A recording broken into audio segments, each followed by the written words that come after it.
Saya memiliki visi tentang gereja yang menjadi terang dunia. Dapatkah Anda membayangkannya untuk sesaat saja? Sebuah gereja yang memancarkan terang, kehangatan, kekudusan, keindahan, dan hidup Allah kepada dunia yang sedang berjalan dalam kegelapan.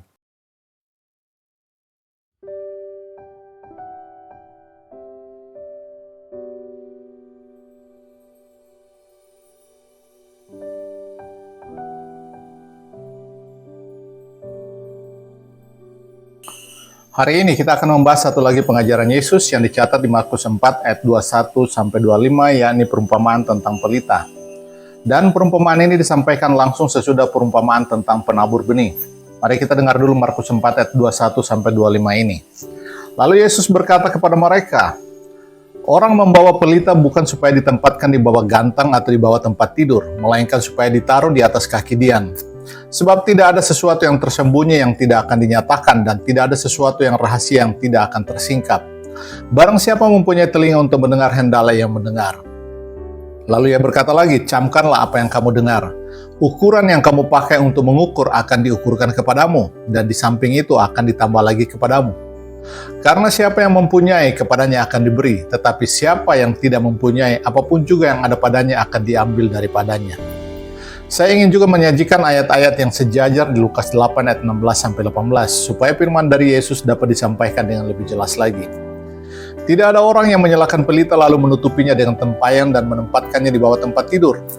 Tetapi ia menempatkannya di atas kaki dian, supaya semua orang yang masuk ke dalam rumah dapat melihat cahayanya. Sebab tidak ada sesuatu yang tersembunyi yang tidak akan dinyatakan, dan tidak ada sesuatu yang rahasia yang tidak akan diketahui dan diumumkan. Karena itu perhatikanlah cara kamu mendengar, karena siapa yang mempunyai, kepadanya akan diberi. Tetapi siapa yang tidak mempunyai, daripadanya akan diambil juga apa yang ia anggap ada padanya.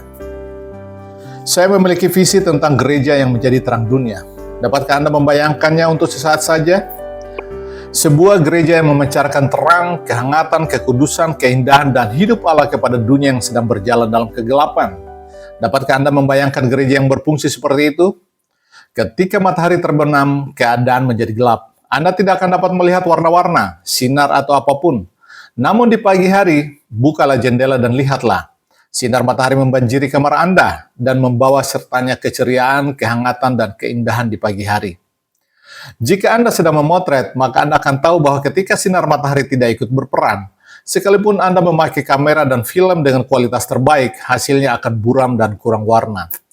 Tetapi jika sinar matahari atau sinar lampu ikut andil, maka hasilnya akan sangat bersinar dengan keindahan yang menawan. Sekarang ini tidak ada orang yang memandang gereja dan melihatnya sebagai terang dunia. Lebih buruk lagi, dunia meremehkannya. Pada zaman dulu orang-orang melihat ke arah murid-murid awal Yesus, yaitu para nelayan kecil, dan berkata, orang-orang ini berjalan bersama Yesus. Mereka memancarkan kemuliaan Allah. Mereka dapat melihat bahwa para murid itu berjalan bersama Yesus. Saya bertanya-tanya, jika orang lain melihat ke arah kita sekarang ini, dapatkah mereka melihat terang Allah atau kemuliaan Allah di dalam kita? Jika mereka tidak dapat melihatnya, lalu kita ini sedang berfungsi sebagai apa? Yesus berkata kita diselamatkan untuk suatu tujuan, yakni kita dapat berfungsi sebagai terang bagi dunia ini. Ia ingin mendandani kita dengan kemuliaan Allah. Rasul Paulus berkata, kenakanlah Kristus. Apa yang akan terjadi kalau kita mengenakan Kristus? Orang hanya akan melihat Yesus di dalam diri kita. Saya berdoa agar gereja dibangun ulang sehingga ia dapat bersinar dan memancarkan kemuliaan dan kasih Allah. Sehingga mereka yang dingin dan terjerat dengan kepahitan dan kebencian dapat dihangatkan oleh kasih Allah yang mengalir melalui kita. Ketika orang mengenal kita, mereka akan berkata, ada sesuatu yang berbeda darimu. Saya tidak tahu apa itu. Namun saya bisa melihatnya seperti kemuliaan Allah hadir melalui kamu. Jika hal itu terjadi, maka Anda sedang berfungsi sebagaimana seharusnya seorang Kristen. Ada satu macam khotbah tentang keselamatan yang sering muncul belakangan ini. Seolah-olah si pengkhotbah itu sedang berkata, tidak peduli bagaimana kelakuan Anda selanjutnya. Tidak peduli apakah Anda menekuni dosa atau tidak, Anda akan tetap diselamatkan karena Yesus telah mati untuk Anda. Perhatikan tujuan Allah bagi kita di Efesus 1 ayat 13-14. Allah menyelamatkan kita adalah supaya kita dapat dikuduskan atau dijadikan kudus. Menjadi kudus berarti memancarkan kemuliaan Allah melalui kita.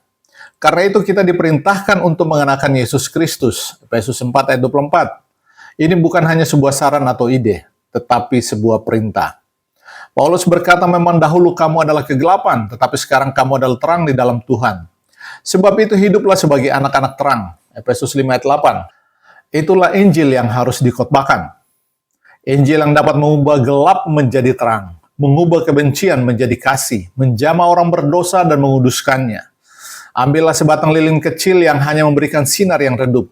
Nyalakanlah lilin kecil itu di kamar pada waktu malam. Dan perhatikan apakah kegelapan dapat menelan cahayanya. Walaupun lilin itu begitu kecil dan kamar Anda jauh lebih besar, kegelapan tidak akan mampu menelan cahaya lilin itu. Sekalipun cahaya yang muncul itu redup dan berasal dari sebatang lilin ulang tahun yang kecil, ia tetap tidak dapat dikalahkan oleh kegelapan. Namun tidak dapat disangkal, orang Kristen justru lebih sering dikalahkan oleh dunia. Jika seseorang bersikap tidak baik kepada kita, bagaimana reaksi kita? Wajah kita menjadi merah padam dan semakin gelap sehingga tidak seorang pun yang berani berbicara dengan kita sampai 2 hari. Namun Paulus berkata, janganlah kamu kalah terhadap kejahatan, tetapi kalahkanlah kejahatan dengan kebaikan. Roma 12 ayat 21. Karena itu kita tidak boleh membiarkan kegelapan mengalahkan kita. Jika ada orang yang tidak baik terhadap kita, itulah saatnya bagi kita untuk memancarkan terang yang lebih besar.